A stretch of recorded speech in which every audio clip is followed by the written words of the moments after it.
The broadcast is now starting. All attendees are in listen-only mode. Hey everyone, welcome to today's Jobinar. Today we are joined by Scott and Alyssa from the Sugar Beet Harvest. They are from Express Employment Professionals, and they're going to be giving us all the information that we need to know about work camping at the Sugar Beet Harvest this year. Guys, I'm Cherie Collier, Director of Operations for Workamper News. If you haven't heard of Workamper News, we've been helping great people find great jobs in great places for over 30 years now. And I'm excited about hearing about the sugar beet. This is always a job opportunity that we get a lot of questions about. A lot of people are interested in this opportunity. So it's very exciting for me to be on today with Scott and Alyssa and get to give you guys this information. If you joined us last time, we had a bit of technical difficulties that stopped the presentation from happening, but we're back online today. And to let you guys know, we are recording it, and we'll have that available in the media library. So you'll get an email later on today with information about that when it's available. And then the last thing I want to tell you about is our question box over there. Type in all your questions that you'd like to ask to Scott and Alyssa, and after their presentation, I'll just go through one by one and just fire them at them, and we'll get all your questions answered. So you'll get all the information you need today to make the decision on if this opportunity is going to be right for you. So without further ado, I'd like to welcome you guys to the Jobinar today, and I'm going to pass it over to Scott. All right, thanks, Cherie. And thank you everyone for enduring our technical difficulties and joining us today. I would like to talk a little bit about our goal for today's webinar. We want to make sure that we are providing you with all the information that you need in order to make a decision as to whether the sugar beet harvest is going to be right for you. We're going to be as upfront and detailed as we can. Hopefully that gives you all of the information that you need to make the right decision.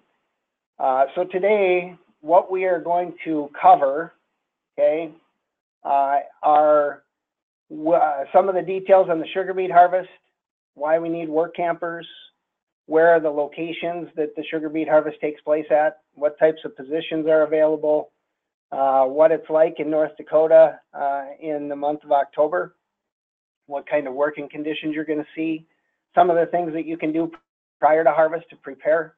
We're going to talk about pay and benefits, which is probably number one on the reason people come to do the harvest. It's probably the best paying work camping job out there that is a temporary project, helps people pay a lot of expenses, helps to pay for your fuel as you travel around the country and see lots of great spots.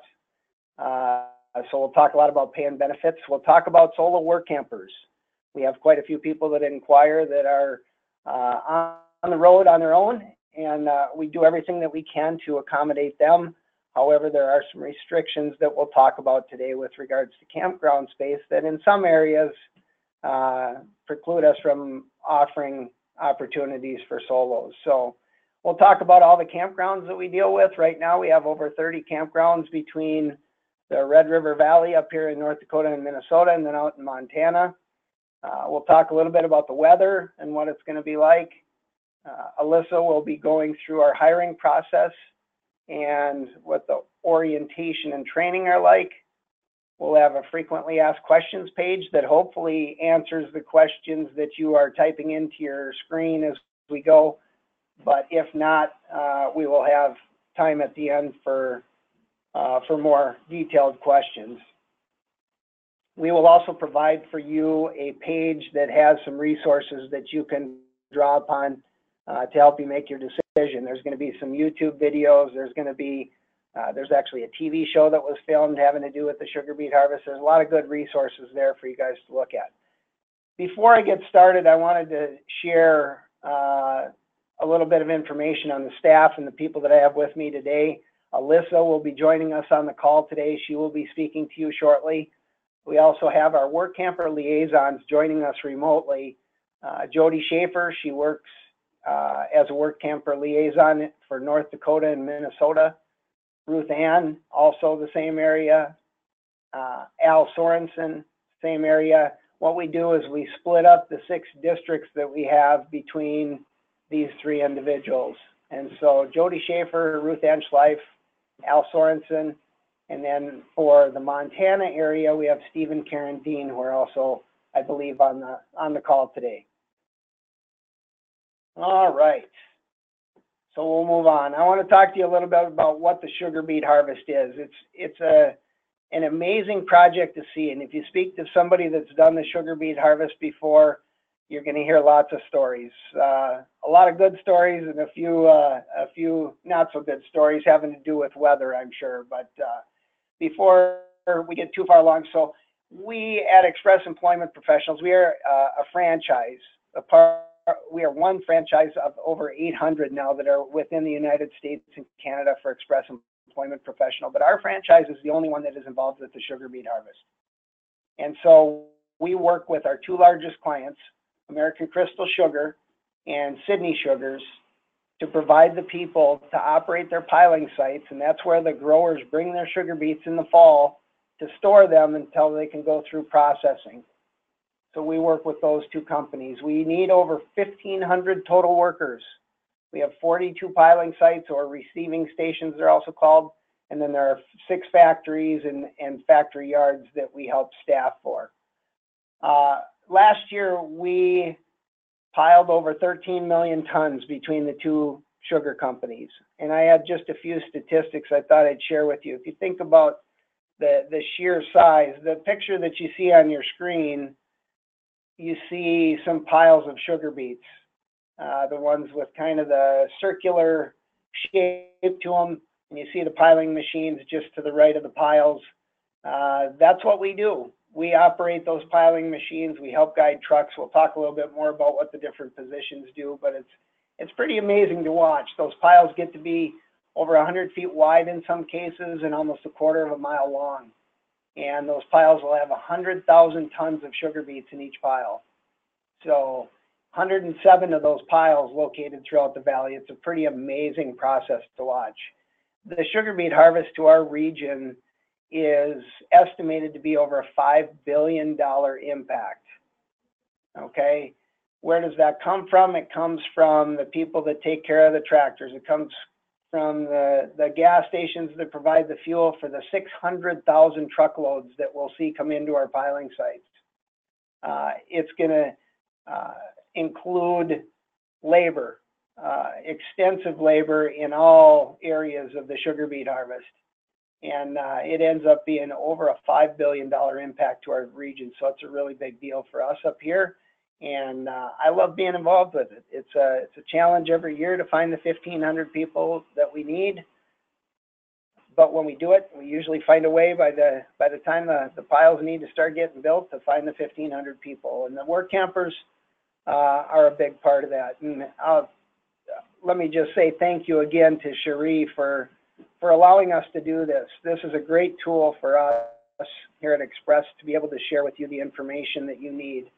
And just one of many tools that they provide for Workampers. Wonderful, wonderful magazine and piece for you guys to use as you, I guess, map out your work camping opportunities across the country. Another question that we get a lot, and that is, when is harvest over and how long does it take? And I wanted to give you, I guess, just the broad overview. We ask that our work campers arrive typically the end of September. We start the sugar beet harvest on or about October 1st in the Red River Valley. In Sidney, there will be a few stations that start a little bit earlier than that, but for the most part, we ask people to be here just prior to the 1st of October, and then we have 10 to 14 working days in order to get the sugar beets in a pile. Now, those 10 to 14 working days can take 10 days, and they can take up to 3 or 4 weeks. And we've had a few that have actually gone even a little bit longer than that. But what we're asking from our work campers is to commit to the month of October. Most of the time, you're going to be done and on the road by the 18th, 19th, 20th, 21st, somewhere in that range. But the 10 to 14 working days are going to be dependent on the weather. We have a certain temperature range that we need to reach in order to put the beets in a pile to make them fit for long-term storage. If it gets too warm, sometimes we have to stop piling the sugar beets. What'll happen is middle of February or middle of January, all of a sudden we'll have hot spots in the piles and the beets will rot from the inside out. So it's a real challenge to be able to put them in the pile at the right temperature. The other thing that will affect it sometimes is going to be rain. If we get a lot of rain, the sites can be unsafe to work at. The growers can have a hard time getting their trucks out of their fields. There's a number of different challenges that the rain will throw at us. It's very, very rare that we see snow during the month of October, but it has happened.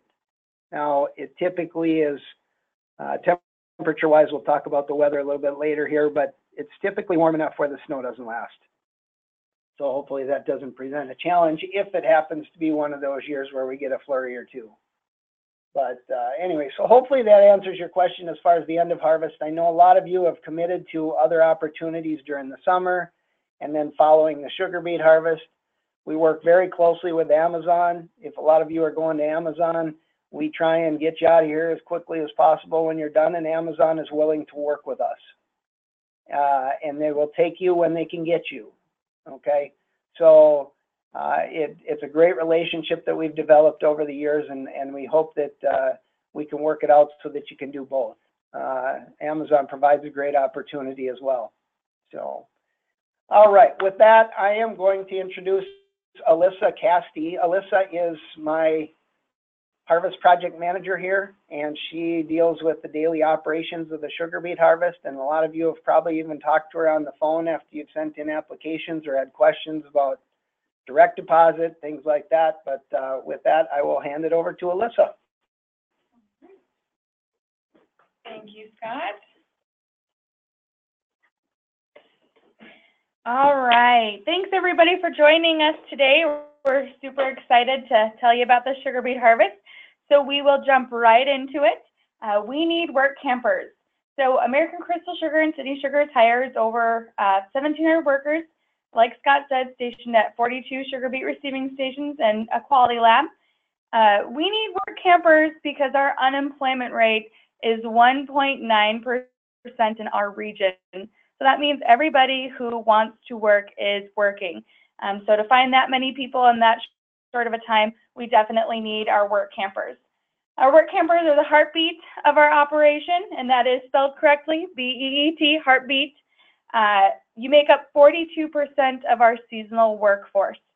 Your work ethic and diverse work experience, and you're here to work. So we really appreciate you guys joining us, being here. You come to work, and then you're basically on to the next thing and hopefully warmer weather. Harvest locations.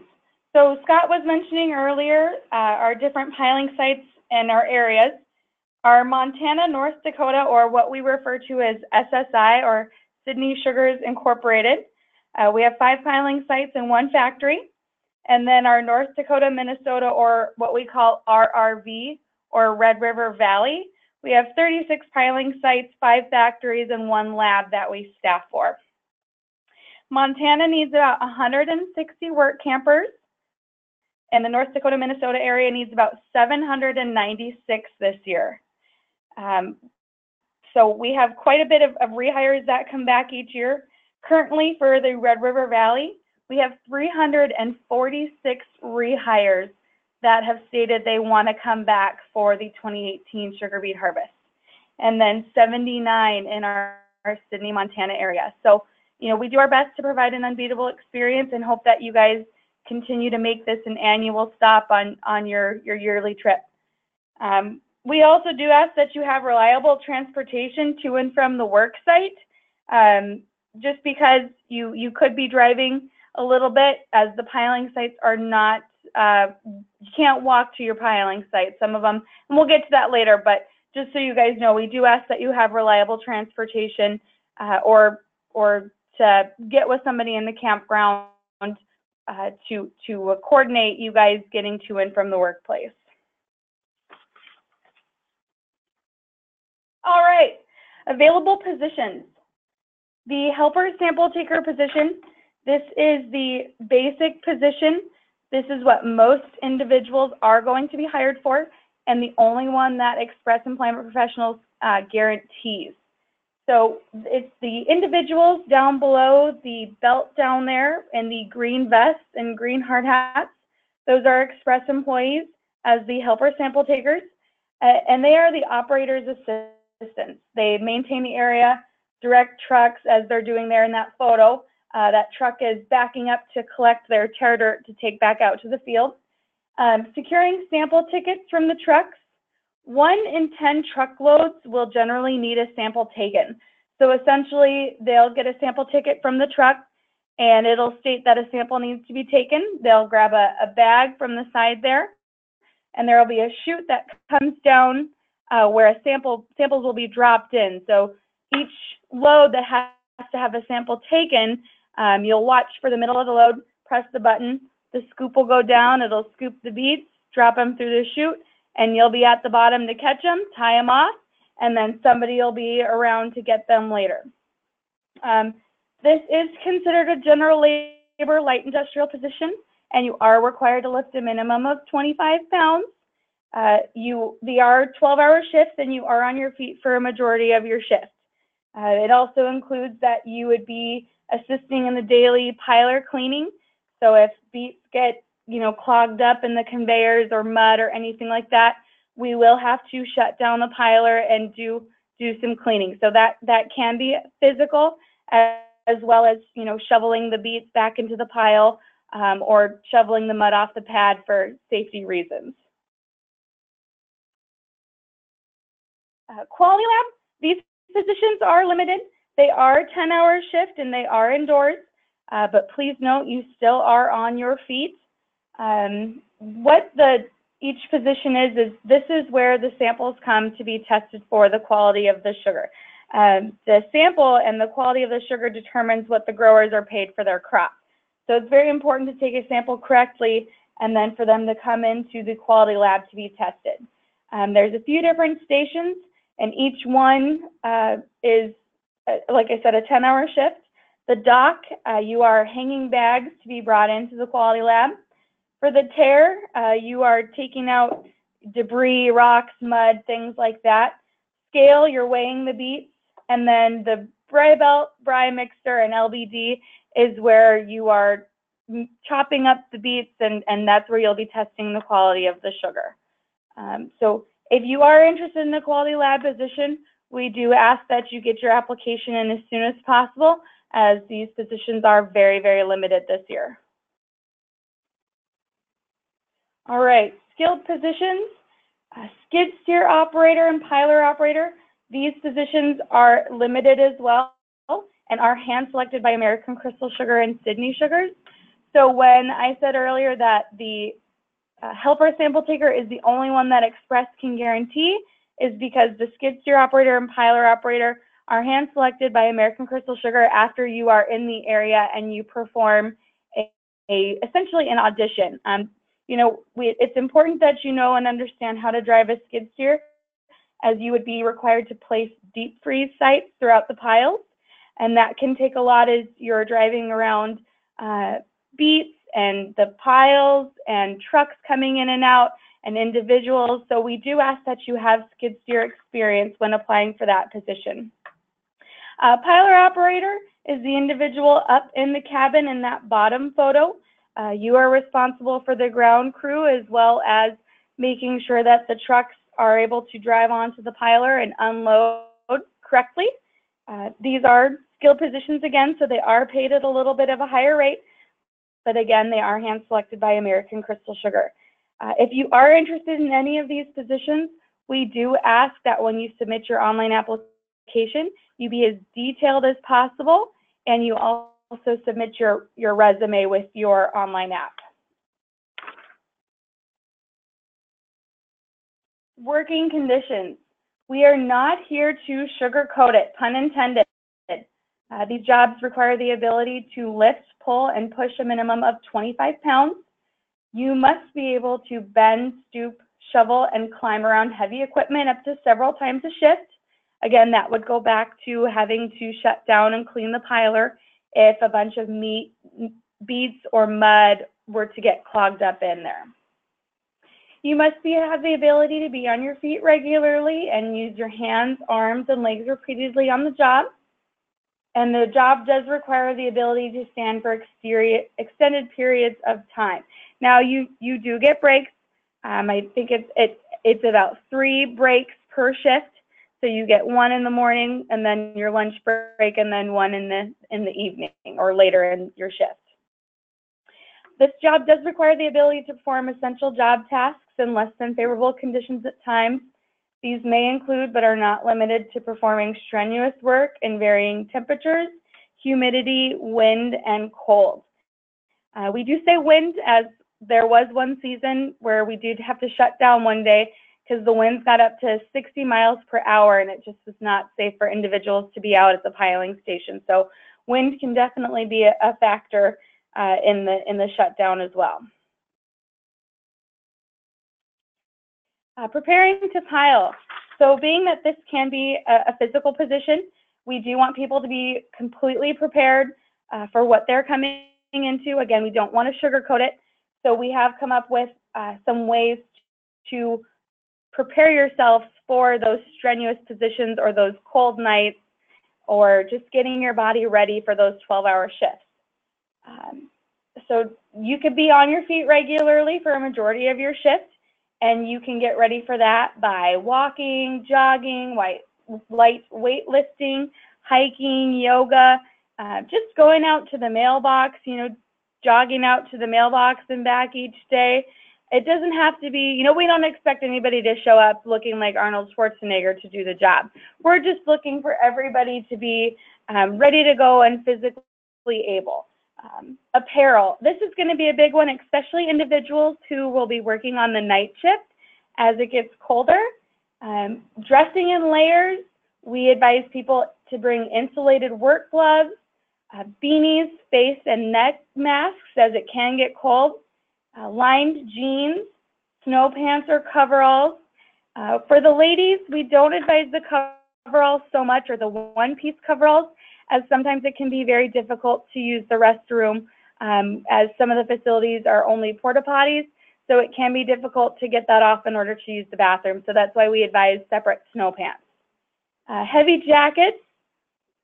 We advise people to check out thrift stores, garage sales, clearance racks. You're probably not going to wear these clothes again once you get the smell of sugar beets on you, or that thick, dark North Dakota, Minnesota dirt on you. Chances are you're probably not going to be able to wash that out. It definitely sticks with you. Foot protection. This is important when you're out in the elements and it's cold and it's wet and it's muddy. You're going to want a good boot to protect your feet. You're going to want it to be waterproof, leather, lace up above the ankle for added extra safety support. And then always break in your boots before your first shift. So as you're going hiking or you're walking, maybe you just put your boots on to help break them in. It'll definitely make that first shift a lot easier. We do ask that you consider boot liners or heated insoles. Again, that would be something for the night shift to consider, as it can drop down to be pretty chilly, especially towards the end of October, but we'll get into the weather here in just a little bit. Proper nutrition can also help with fatigue and provide extra energy. So we advise people to make hearty meals that can be easily heated up so that they can eat it on their lunch break. Chili or other crock pot meals. We advise people to meal prep. So if you guys are on Pinterest or if you're on Google, and you can Google meal prep, there's a lot of good things out there for that. We advise people to make an extra dinner, so always make over what you anticipate to eat so that you can bring it to lunch for the next day. And then don't forget about your snacks. Keeping your energy up during your shift is important. So beef jerky, mixed nuts, sandwiches, cheese sticks, things that you can easily pull out of your pocket and eat real quick when you're needing a snack. Pay and benefits. I know everybody's been waiting for this slide. So in regards to the great pay, we have two different regions, the Sidney region and the Red River Valley region, and their pay differs a little bit.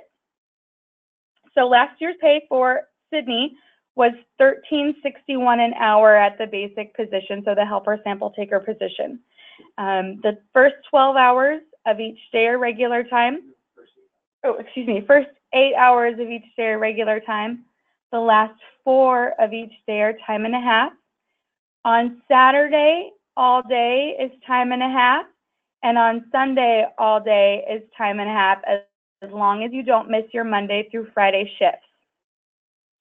In the Red River Valley, last year's basic pay for a new hire, which is an individual who will be working the harvest for the first time, the basic pay was $13.25 an hour.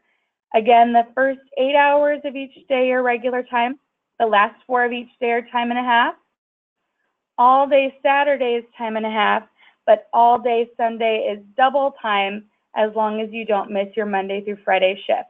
So there is a difference in pay. Again, Sidney last year was $13.61 and the Valley was $13.25, but we do have the double time on Sundays to make up for that pay differential. So when we say the $2,500 that you can make up to in 2 weeks, that is per person, and that is at the base pay of the $13.25 an hour. So as long as you work the 14 days, you should be able to get that pay in, as long as we get our 2 weekends in for the premium pay. Again, in order to receive your premium pay, you do have to work Saturday and Sunday, and you must work all the days prior to that shift. And pay is based on hours worked. So if we do experience a weather-related shutdown, unfortunately, you may not be accumulating hours, but we do continue to pay for your campground.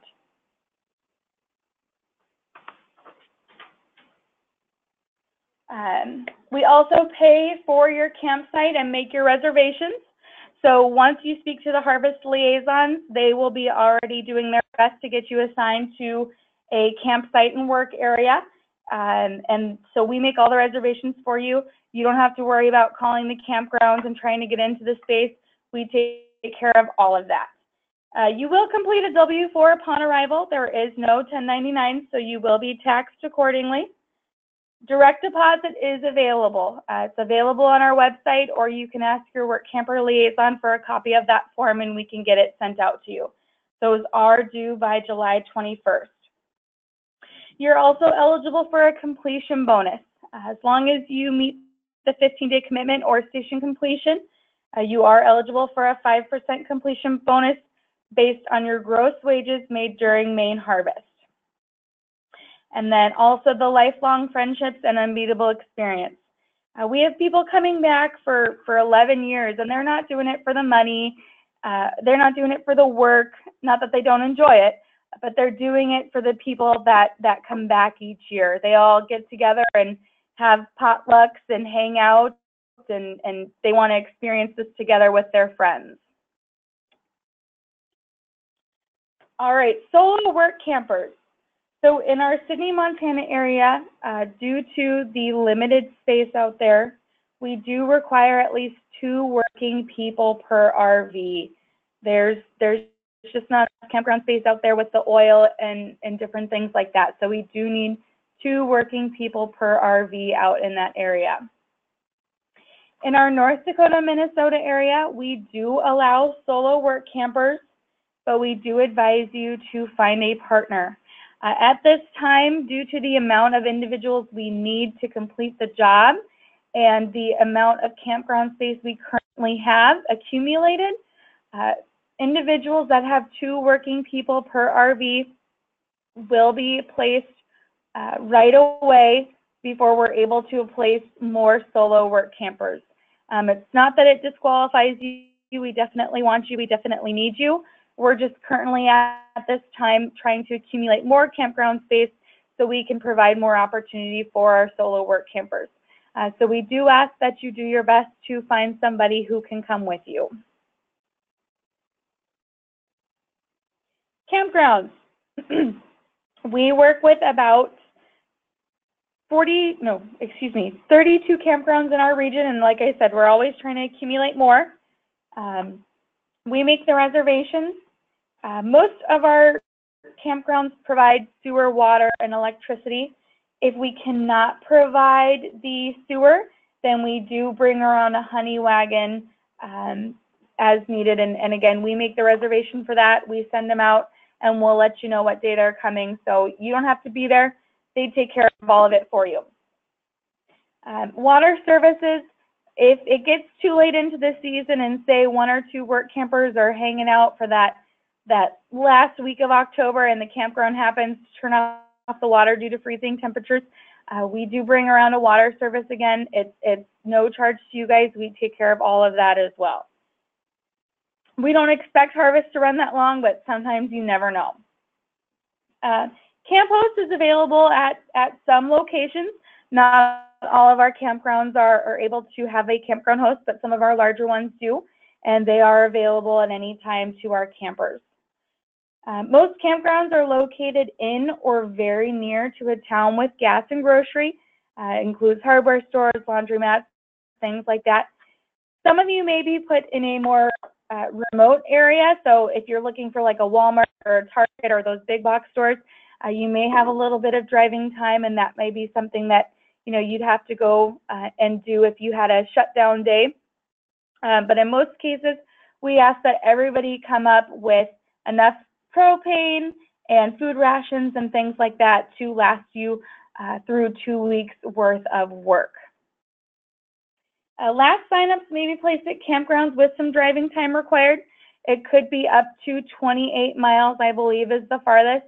So the sooner that you're able to get your application in and speak with a harvest liaison, the sooner that we can get you placed, and the less likely you'll be placed at a campground with that much driving time required.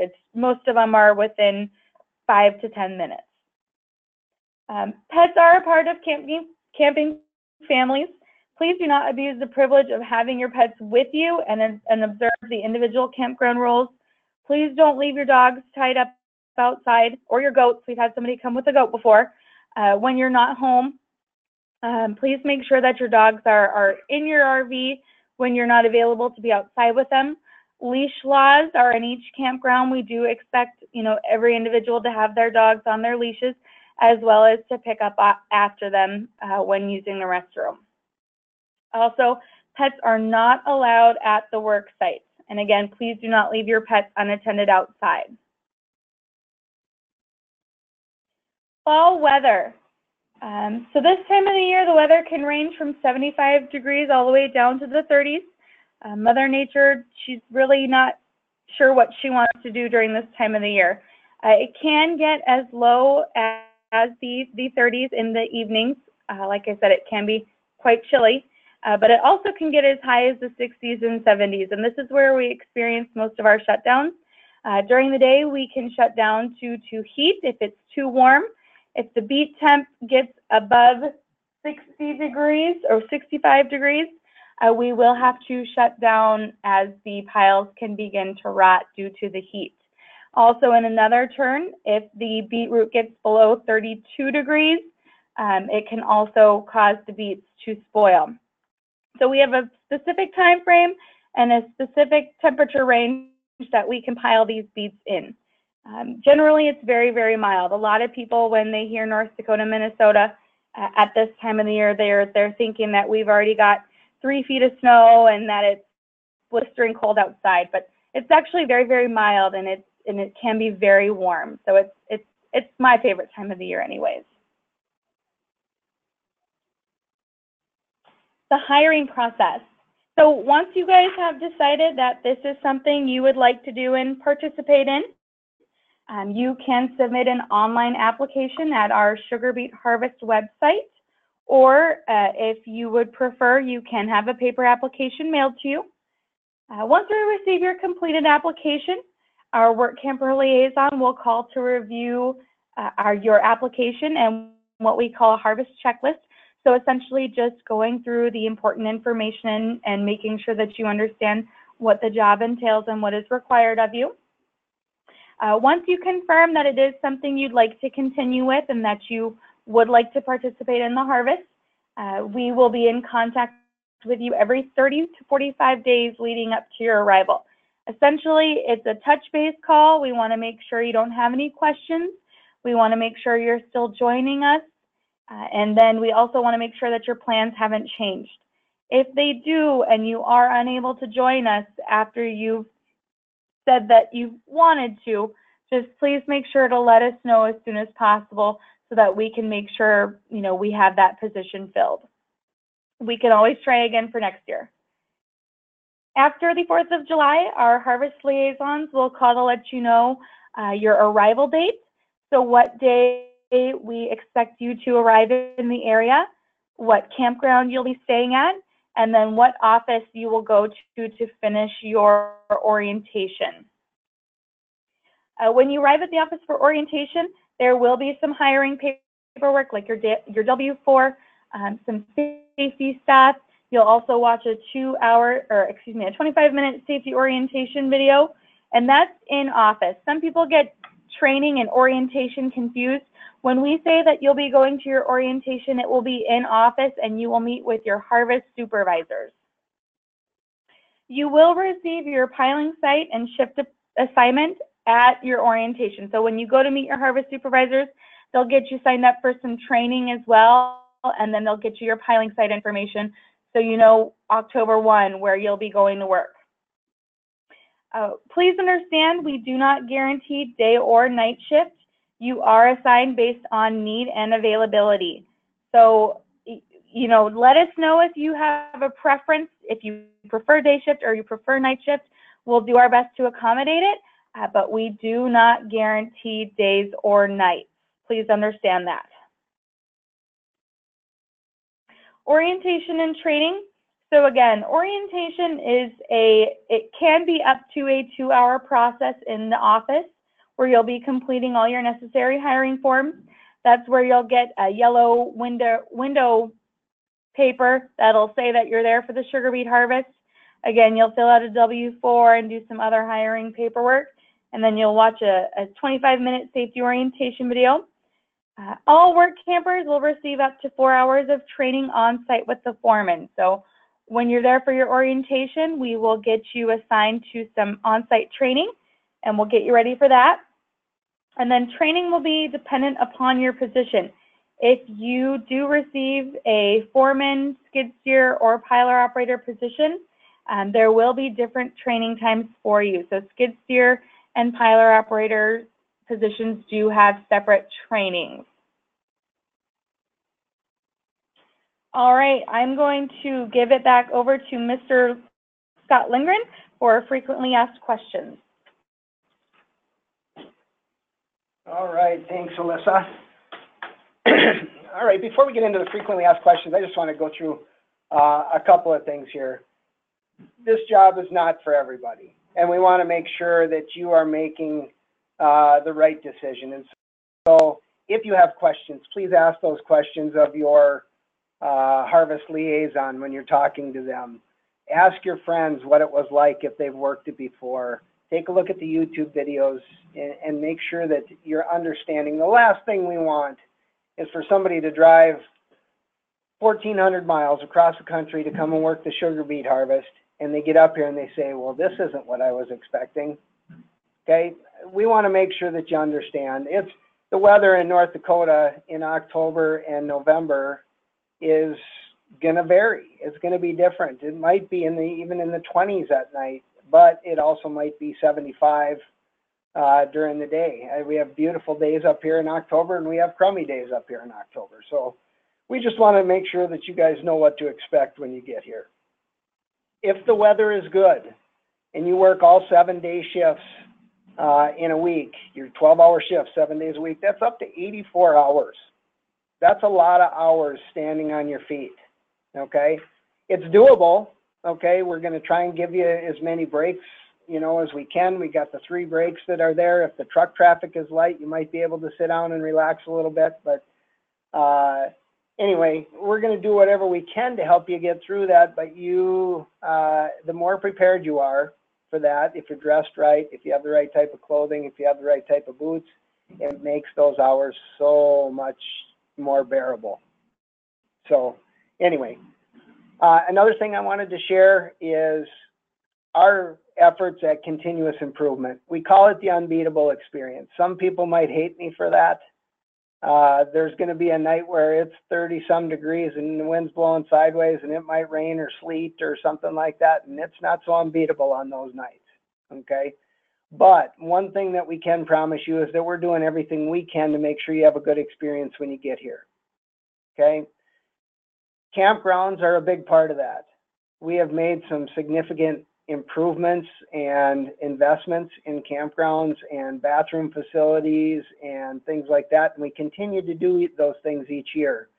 And so for those people that are coming back year after year, hopefully you'll notice some of those things and appreciate the fact that it is something we care about and we think about all year long. So hopefully the sign-up process for you guys is efficient. Again, as you're talking to your harvest liaison, make sure, by July 4th or slightly after July 4th, you're going to get your assignment on where you're supposed to be and when. And so when you get up here, be there on the day that you're assigned. Okay, a lot of people, people will come in early, they won't notify us, they'll go to the campground will be upset with us. When we assign you a day and a time to get here, that's when we want you to be here.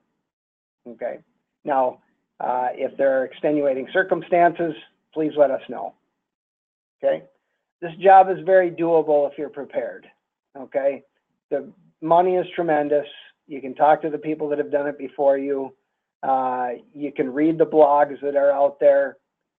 There's days where it's not going to be apparent to you that you made the right decision. Okay, but if you grind through it, you get through the 2 weeks worth of working days. That paycheck is going to help pay a lot of bills for you guys as you travel around the country. And we sure appreciate everybody's efforts. Last year we had 595 RVers in the Red River Valley, and we had approximately 150 out in Sidney, Montana. This year, as Alyssa said, we're going to be at about 160 in Montana, and we're going to be at about 790 in the Red River Valley. That tells you we don't have the locals to do the job. And the best benefit of ever starting this RV program is the fact that we get people that are reliable. We can't do it without the RVers. And so we appreciate you guys making the effort to come here and visit North Dakota in October and see what the sugar beet harvest is all about. The reason I'm involved, I love the project. It's amazing to see 12 million tons of sugar beets get put in a pile every year. So hopefully you share some of that intrigue, and when you're up here, share lots of questions or ask lots of questions. We have a newsletter that you'll start to see if you've turned in an application. We're something new this year, but we try and share some statistics with you guys. And to me, that's interesting. To some of you, it may not be, but we appreciate you guys making the effort. So that really is our presentation. Now, I'm going to cover some frequently asked questions. What are the campgrounds like? Not all campgrounds are created equal, okay? The earlier you get your app in and talk to your harvest liaison and kind of get things ironed out and whatever, you're going to get a chance at probably getting into one of the nicer campgrounds, okay? Like I said, they're not all created equal. Hopefully, we've made them minimally acceptable in all cases, okay? It's, the campgrounds up here, if you've ever been to North Dakota, it's pretty flat. There's trees here and there. So the campground that we showed here was very nice, but they're not all created equal. So earlier you get in on the process, the better. What do we do for lunches and breaks? I think Alyssa covered that with you, but basically we're going to give you 2 15-minute breaks and a half-hour break, and we're going to try and schedule those as tightly as we can. However, things happen on site. Sometimes the people that are available to give you your breaks get tied up with something else that's going on, whether they have a truck stuck or a pile or end dump is broken or something's going on. but we'll do everything we can to make sure you get your lunches and breaks. A 12-hour shift is a long shift. And so if you are not getting your breaks and you come up here, that's something I need to know about, okay? Once we train you, get you out on site, you're working for American Crystal Sugar or Sidney Sugars, we need to know what's going on those sites. But I can tell you it is something we discuss and take very seriously during the off season, is how are we going to make sure that this happens every year. So, all right, how much can I expect to make? The total for the 10 to 14 working days is going to be anywhere between $2,000 and $3,000. It depends on your position. It depends on how many days you're actually here. You know, some stations may finish up in 10 working days. Some may take 12 or 13 or 14 working days. That's why there's a little bit of a range. If you worked 84 hours for 2 straight weeks, it would be over $2,500, okay? Now, like we said, those 10 to 14 working days are going to get split up if we get shut down for any reason. So just be prepared for that. It's that amount of money you make if you're a foreman, if you're a skid steer driver, if you're a piler operator, that money gets to be considerably more than that. So, but again, we can't guarantee those positions, especially to first-year workers that are coming up here for the first time. You may have all the skid steer experience in the world, but until you get up here and demonstrate that, you're probably not going to be able to have that position, okay? Now, once you're up here, you go to work, you do a good job for them, you prove yourself, you show them you're proficient in driving a skid steer. There's plenty of skid steer jobs that need to be filled. So they want the best people doing those jobs. So, all right, how will I get paid? You're going to get paid every other week, and it will come in the form of direct deposit, hopefully for most of you. The other option is what we call global cash card, and that global cash card is typically for the people that sign up closer to the start of harvest. If you get your direct deposit in by mid-July, you will get paid on direct deposit, which is very convenient, okay? I would encourage everybody to take advantage of direct deposit. All right, where will I be stationed? As Alyssa mentioned, just after the 4th of July, one of the harvest liaisons are going to be reaching out to you and giving you your assignment date, time, arrival, all that kind of stuff. If you have prior commitments, summertime working at Adventureland or out in the Black Hills or someplace like that, Yellowstone, make sure that your harvest liaison knows of your prior plans, okay? So we can make sure that we get you positioned according to your arrival date, okay? If you can't be here in time to work for October 1st, please let us know, okay? If you commit to this and you show up on December 2nd, or October 2nd, we will have filled your position, unless you've been offered what we call the late arrival program. We do have that for people that aren't able to make it by the 1st of October. What the late arrival program is a guaranteed $1,500. Your arrival would be between the 5th and the 7th of October. So if the 1st of October doesn't work for you and the $1,500 guaranteed, if you come in on the 5th, 6th, or 7th, if that interests you, please let your harvest liaison know. Okay? How long does the harvest last? We talked a little bit about that, 10 to 14 working days. We can't control Mother Nature. If we get shut down, we get shut down. Those days you don't get paid. We still pay your campground fees during that time, but you can be sitting on your hands, so to speak. So have, hit the grocery store, get some extra rest. Those types of days are actually cherished once you get up here and you work some 12-hour shifts. So, all right. Do you allow solos? Alyssa covered that, I think, in depth. So those are some of the most commonly asked questions. These are some of the resources. For a while here, I'm going to leave this up on the screen if you want to jot some of this down. And then the last thing I'll do is flip it over to our contact screen. It's the phone numbers and email addresses of all of our harvest liaisons. If you have questions of them that you don't want to ask in a public forum here, please feel free to reach out and call them. But we appreciate your time. It's been, I think, just about an hour. and we're going to open it up for some of the questions that Cherie has gathered for us. So thank you, everyone. We look forward to seeing you this fall, hopefully. Okay, awesome. Thank you so much, Scott and Alyssa. That was great. I think you guys gave us a bunch of information and details on the program. Your frequently asked question segment there was helpful. So we just have a couple more questions to go through, and then we'll wrap it up pretty quick here. So let me just start with the first question on the list is about when you said that you guys work with Amazon for people to hopefully be able to do both programs. There was a question about, is there a specific person that someone would contact with your team or with the Amazon team to make that arrangement, or is it just generic? In that situation, you should have a contact for both organizations. For us, it would be your harvest liaison. For them, I'm assuming it would be the person that follows up with you after you've applied for a position with them. Typically, if you let them know that you're working the sugar beet harvest, if you let the people at Amazon know you're working the sugar beet harvest and you will be done somewhere around the end of October, they are usually pretty accommodating. Okay, great. Let's see. Do you have any requirements on the type of RVs?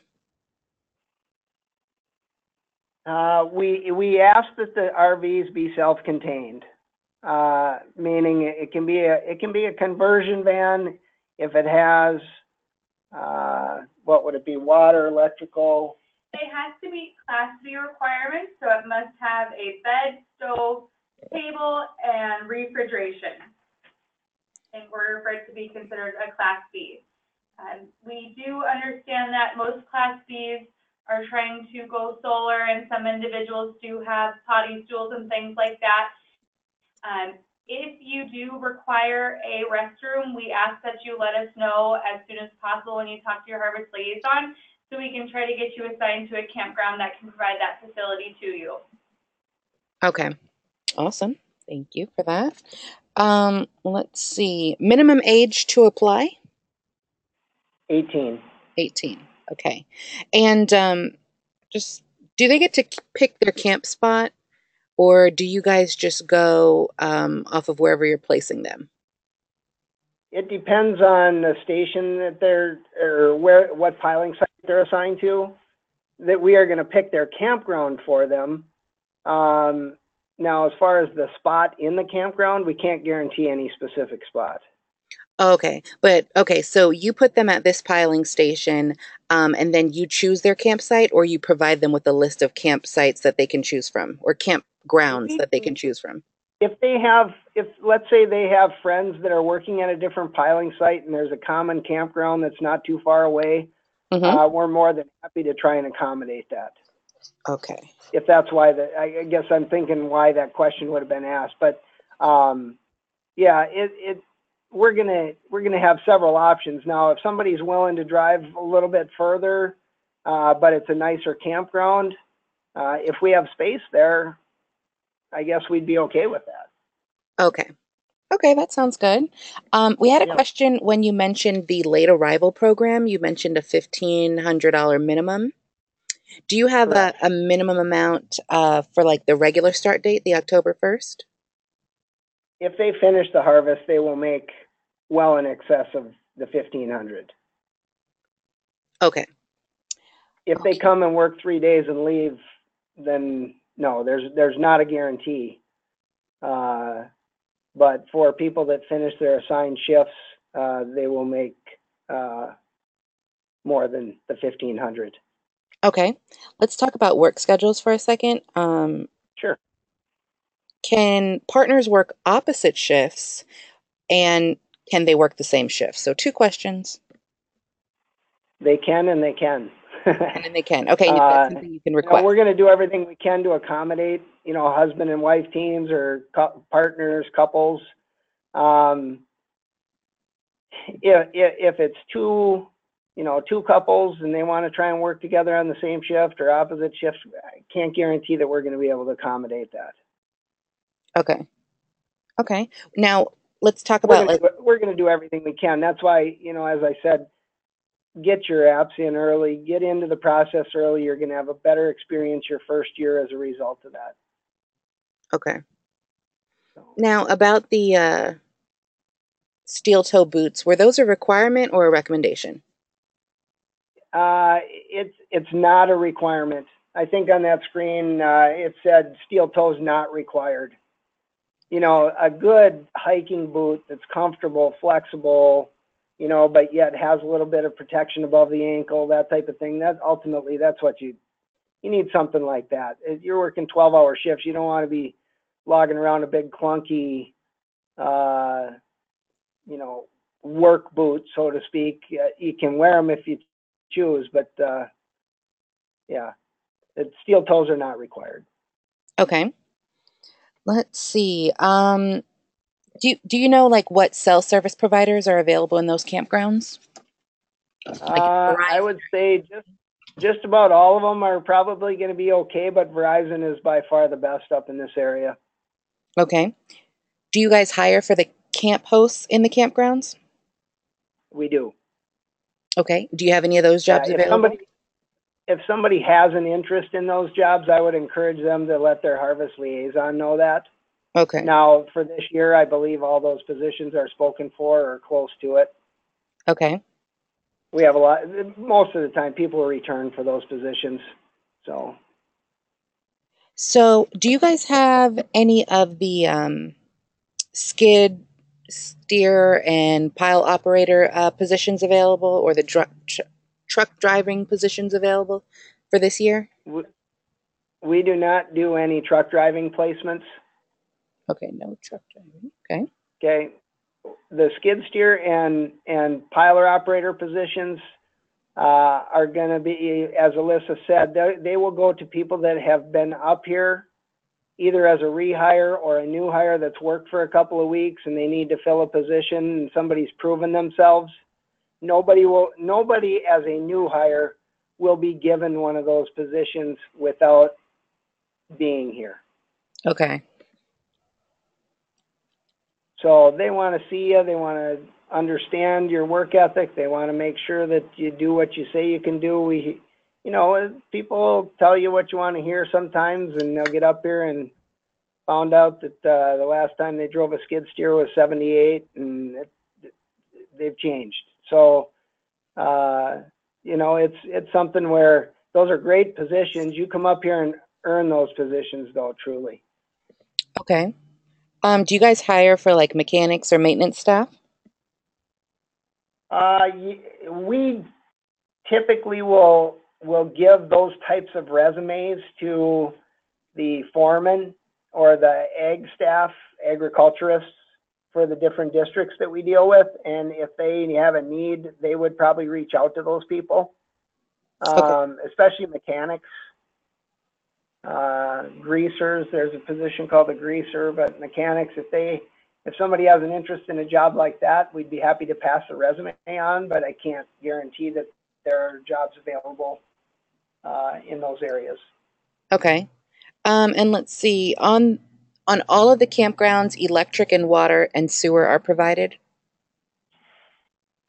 It's going to vary from campground to campground. I would say about 70% of our campground spaces are full service. Okay. Okay? Now what, The other 30% is going to be water and electrical, most likely. Some of them may not have sewer. okay. And in that situation, we bring in a honey wagon to empty tanks and things like that. And it depends, if it looks like it's going to get below 32 degrees the end of October, for example, some of the campgrounds may shut their water off. If they do so, we will bring in water Okay. to refill tanks. Now what about propane? Is there a spot nearby to fill it? Do you guys have someone to come out and fill it? Is it available at the campground? Typically, we are going to give you a list of locations where it's available. But we will not, we don't have the manpower to go and refill propane tanks. Okay. So we'll give you some idea of where the propane is available so that you know when you get here, if you need refill, this is where you need to go. Okay. Let's see. Are medical facilities available near these campgrounds? Uh, not near, it depends when you say near. Within, I would say within 45 minutes of each area, there would be a medical facility, 45 minutes to an hour max. Okay. A significant hospital. But if you go up to Bathgate, North Dakota, there's going to be clinics in some of the smaller surrounding towns, but there's not going to be a hospital. Okay. Let's talk about solo work campers for a second. Okay. How far in advance would they know if they got accepted or if they were still waiting to be placed? Well, if they're a rehire, we can accept them anytime. If they've been here and proven themselves and done the job, they're going to get their job back. Okay. If they are a new solo, okay, it will probably be in June, May, June, somewhere in that area when we truly know how we stand campground space on campground space, because that's our limiting factor. American Crystal Sugar is more than happy to put one person in an RV and have them come to work. Okay. However, it's campground space driven. So if we are running out of campground space,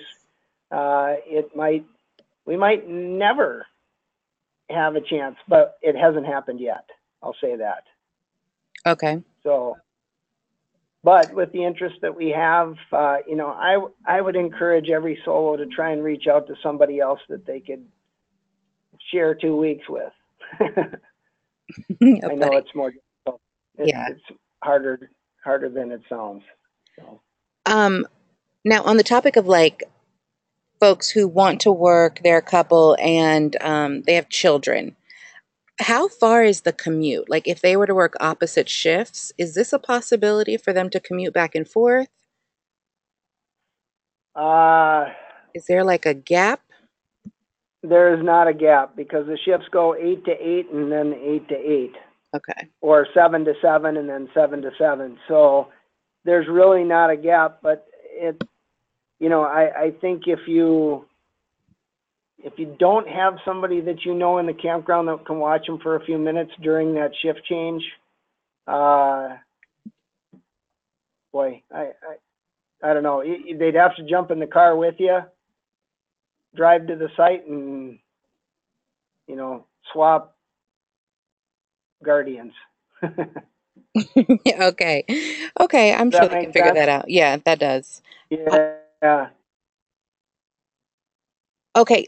Do you guys send out emails to confirm direct deposits? Like, how do they know when they're direct? Yeah, once they receive the direct deposit here in office, it'll be entered into our system, and then either when speaking to your harvest liaison, they'll let you know that it's been received here. Okay.